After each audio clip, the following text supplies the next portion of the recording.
Friends, friends, try to watch this video till end, then only you will be able to understand something. Now, coming to my question. Friends, हमारे पास एक question है, इसमें हमें एक uniform rod दे रखी है जिसकी लेंथ है कैपिटल L और जिसका मास है कैपिटल M। फ्रेंड्स, इस यूनिफॉर्म रॉड को इसके सेंटर ऑफ मास के अलोंग हिंज कर दिया गया है। फिर इस पर फ्रेंड्स एक इंक्लाइंड फोर्स अप्लाई किया गया है हॉरिजॉन्टल से 37 डिग्री एक्सिस पे। अब हमसे फ्रेंड्स पूछा गया है what will be it's angular acceleration.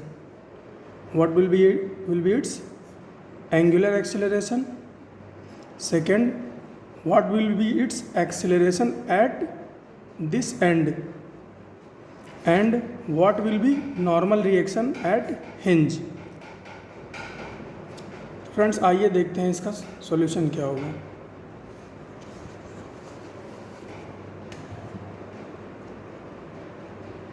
Friends, हमें यूनिफॉर्म रॉड दे रखी है, मास M, लेंथ कैपिटल L।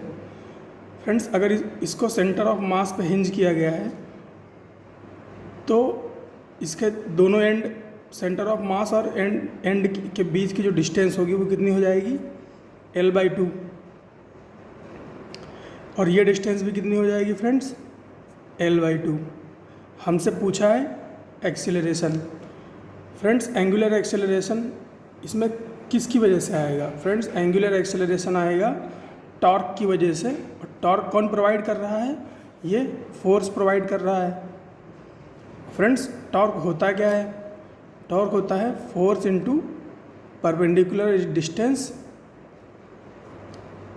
तो फ्रेंड्स, परपेंडिकुलर डिस्टेंस अगर हम बात करें सेंटर ऑफ मास से इस फोर्स की, तो फ्रेंड्स हम ऐसे नहीं निकाल पाएंगे। तो हम क्या करेंगे, हम इस फोर्स के कंपोनेंट लेंगे, एक हॉरिजॉन्टल कंपोनेंट और एक वर्टिकल कंपोनेंट। तो इसका जो वर्टिकल कंपोनेंट आएगा वो कितना आएगा, F sin 37। और जो हॉरिजॉन्टल कंपोनेंट आएगा वो आएगा F cos 37। फ्रेंड्स, cos 37 की वैल्यू होती है 4/5। cos 37 की वैल्यू होती है 4/5। तो इस फोर्स की वैल्यू कितनी हो जाएगी, 4F/5।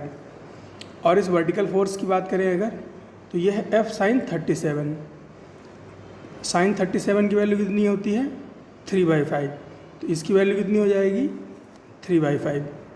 तो फ्रेंड्स, अब हमारे पास एक यूनिफॉर्म रॉड है, उस पर एक हॉरिजॉन्टल फोर्स अप्लाइड है और एक वर्टिकल फोर्स अप्लाइड है। अब अगर बात करें टॉर्क की, तो फ्रेंड्स ये जो हॉरिजॉन्टल फोर्स अप्लाइड है, इसकी परपेंडिकुलर डिस्टेंस की अगर बात करें तो फ्रेंड्स वो ज़ीरो होगी, क्योंकि ये आप देख रहे हो अलॉन्ग द एक्सिस है। तो परपेंडिकुलर डिस्टेंस ज़ीरो हो जाएगी। तो इस फोर्स के हॉरिजॉन्टल कंपोनेंट की वजह से टॉर्क क्या होगा, ज़ीरो होगा। और जो ये वर्टिकल फोर्स है, इसकी वजह से अगर बात करें इसकी वजह से अगर बात करें कि टॉर्क कितना होगा, तो परपेंडिकुलर डिस्टेंस कितनी है, L/2। ये एक्सिस देख रहे हो आप, और ये सेंटर ऑफ मास। तो डिस्टेंस कितनी हो गई, L/2। तो हमारे पास क्या हो जाएगा, फोर्स भी है और परपेंडिकुलर डिस्टेंस भी है, तो हमें टॉर्क मिल जाएगा। तो फ्रेंड्स, एंगुलर एक्सेलरेशन प्रोवाइड करने वाला टॉर्क अब हम कैलकुलेट कर सकते हैं। तो आइए देखते हैं कि टॉर्क और एंगुलर एक्सेलरेशन में क्या रिलेशन होता है।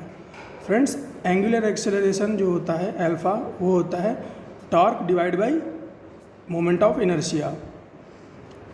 Inertia along axis of rotation. Axis of rotation कहाँ पर होगी फ्रेंड्स? एक्सिस ऑफ रोटेशन होगी जहाँ पर इसको हिंज किया गया है, और वो कहाँ है, सेंटर ऑफ मास पर। तो फ्रेंड्स, हमें मोमेंट ऑफ इनर्शिया चाहिए अलॉन्ग सेंटर ऑफ मास। तो फ्रेंड्स, यूनिफॉर्म रॉड की अगर हम बात करें तो उसके सेंटर ऑफ मास के अलॉन्ग मोमेंट ऑफ इनर्शिया कितनी होती है, ml² 12। All right. और टॉर्क हमें कैलकुलेट करना है। तो फ्रेंड्स टॉर्क हम अभी हमने बताया कि कैसे होगा। टॉर्क हो जाएगा ये vertical force F sine 37 into perpendicular distance L/2 plus F cos 37 into 0, क्योंकि परपेंडिकुलर डिस्टेंस 0 है तो ये कंपोनेंट 0 हो जाएगा, केवल ये बचेगा। तो 3f, ये साइन 37 की वैल्यू क्या थी 3/5, तो ये 3f/5 इंटू L/2, तो इसकी वैल्यू कितनी हो जाएगी 3fL डिवाइड बाई 10। और फ्रेंड्स सेंटर ऑफ मास, अभी हमने मोमेंट ऑफ इनर्शिया की बात की, कितना आया moment of inertia I mL²/12, centre of मास के अलॉन्ग mL²/12। तो फ्रेंड्स अब दोनों वैल्यूज पुट कर लेते हैं, ये टॉर्क हो गया और ये मोमेंट ऑफ इनर्शिया। इसको यहाँ पे रखा 3f/5 into L/2 divide by mL²/12।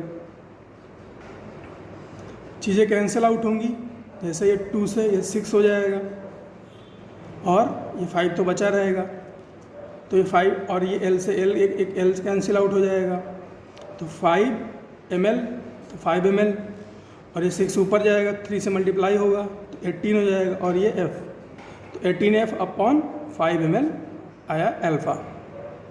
तो फ्रेंड्स हमने एंगुलर एक्सेलरेशन कैलकुलेट कर लिया है। अब हमें क्या चाहिए, अब हमें चाहिए एक्सेलरेशन एट B। तो फ्रेंड्स एक्सेलरेशन क्या होता है, टेंजेंशियल एक्सेलरेशन की बात करेंगे हम यहाँ पर। तो टेंजेंशियल एक्सेलरेशन क्या होता है r इंटू अल्फ़ा, और r क्या है, r है L/2। B की डिस्टेंस क्या है, एक्सिस ऑफ रोटेशन से B की डिस्टेंस है L/2, तो क्या हो जाएगा L/2 इंटू अल्फ़ा, अल्फ़ा कितना है 18f/5 ml, that is equal to 9/5f/m। तो ये क्या हो गया एक्सेलरेशन ऑफ पॉइंट B। और फ्रेंड्स अगर बात करें कि सेंटर ऑफ मास का क्या एक्सेलरेशन होगा, तो फ्रेंड्स सेंटर ऑफ मास की हम बात करें अगर एक्सेलरेशन की, तो ये क्या है, इसको हम बोल रहे हैं r डैश जो है वो क्या है डिस्टेंस है, distance from axis of rotation. तो फ्रेंड्स एक्सिस ऑफ रोटेशन से सेंटर ऑफ मास की डिस्टेंस है 0, तो क्या हो जाएगा सेंटर ऑफ मास का एक्सेलरेशन क्या हो जाएगा tangential acceleration 0। All right friends, हमने क्या क्या निकाल लिया, हमने एक्सेलरेशन निकाल लिया, हमने अल्फ़ा निकाल लिया। अब हमें निकालना है normal reaction at axis of rotation और centre of mass, normal reaction at centre of mass due to applied force F। तो फ्रेंड्स हमें नहीं पता ना कि ये जो नॉर्मल रिएक्शन है कैसी है, हॉरिजॉन्टल है कि वर्टिकल है, तो हम मान लेते हैं कि इसका एक वर्टिकल कंपोनेंट है नॉर्मल रिएक्शन का और एक हॉरिजॉन्टल कंपोनेंट है।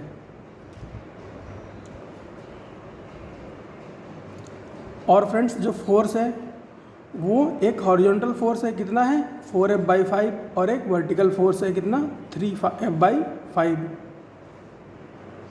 तो अगर बात करें वाई एक्सिस की, Y axis means vertical axis, vertical axis की अगर बात करें तो कौन कौन से फोर्स हैं, एक तो N1 है, दूसरा 3f/5 है, और that is equal to m into a tangential of centre of mass, a tangential of centre of mass. Friends हम बात कर रहे हैं इस कंप्लीट बॉडी के फॉरवर्ड या बैकवर्ड मूव करने की। तो फ्रेंड्स सेंटर ऑफ मास का एक्सेलरेशन कितना है 0 है, तो हमने 0 ले लिया, तो ये कितना हो गया 0। तो N1 की वैल्यू क्या हो जाएगी, अगर ये ma 0 हो गया है तो यहाँ पर हमने क्या किया है, हमने F equal to ma use किया है। F क्या हमने लिया है, F हमने लिया है N1 प्लस 3f/5, और इसको m को m लिया, मास को लिया है, मास ये यूनिफॉर्म रॉड का कैपिटल M इंटू, और ये एक्सेलरेशन किसका सेंटर ऑफ मास का। तो सेंटर ऑफ मास का एक्सेलरेशन क्या है 0 है, तो ये जो फोर्स है N1 प्लस 3f/5 ये क्या हो गया इक्वल टू 0। तो वहाँ से N1 क्या होगा माइनस 3f/5 के बराबर हो जाएगा। और अगर बात करें एक्स एक्सिस की, बात करें अगर एक्स एक्सिस की, तो फ्रेंड्स एक्स एक्सिस पे कौन कौन सा फोर्स है, एक तो N2 है और एक 4F है, और एक्स एक्सिस में कोई भी मोशन नहीं है। तो फ्रेंड्स क्या होगा, N2 बराबर होना चाहिए किसके, 4F/5, then only it is possible to have acceleration 0 in X axis. तो फ्रेंड्स N2 क्या हो जाएगा, 4F/5। तो N1 और N2 की वैल्यू क्या हो गई, हमारे पास आ गई। तो अगर हम चाहें यहाँ से कैलकुलेट करना क्या, नेट नॉर्मल रिएक्शन, तो वो कितनी हो जाएगी, ये N1 है, ये N2 है, तो ये हो जाएगी कुछ ऐसी नॉर्मल रिएक्शन इस डायरेक्शन में। लेकिन फ्रेंड्स N1 की जो वैल्यू है वो माइनस में है, तो हमें N1 को कहाँ लेना पड़ेगा, नीचे की तरफ। तो नीचे की तरफ N1 कितना हो जाएगा, 3F/5, और N2 कितना हो जाएगा, 4F/5। तो कुछ इस तरह से नॉर्मल रिएक्शन हमें मिलेगी, और इसकी वैल्यू कितनी होगी N की, ये हो जाएगी √3F/5 का होल स्क्वायर प्लस 4F/5 का होल स्क्वायर। इसको आप कैलकुलेट करोगे तो ये कितना आ जाएगा, 5 बाहर आ जाएगा, फिर ये 3 स्क्वायर और 4 स्क्वायर ये भी ऐड हो जाएगा, तो ये कितना हो जाएगा 25, और ये भी 5 बाहर आ जाएगा, और ये F स्क्वायर बाहर आ जाएगा। तो इसकी वैल्यू कितनी आ जाएगी, कैपिटल F के बराबर। तो फ्रेंड्स नॉर्मल रिएक्शन कैसी होगी, नॉर्मल रिएक्शन भी कुछ ऐसी होगी कि ये रॉड है, एक्सिस ऑफ रोटेशन है, ये फोर्स अप्लाइड है, और नॉर्मल रिएक्शन कैसी होगी, कुछ ऐसी होगी, पैरेलल होगी इस अप्लाइड फोर्स के। ये भी F होगा और ये भी F होगा, दोनों ही पैरेलल होंगी। तो यही था फ्रेंड्स इस क्वेश्चन में। मिलते हैं अगले क्वेश्चन में।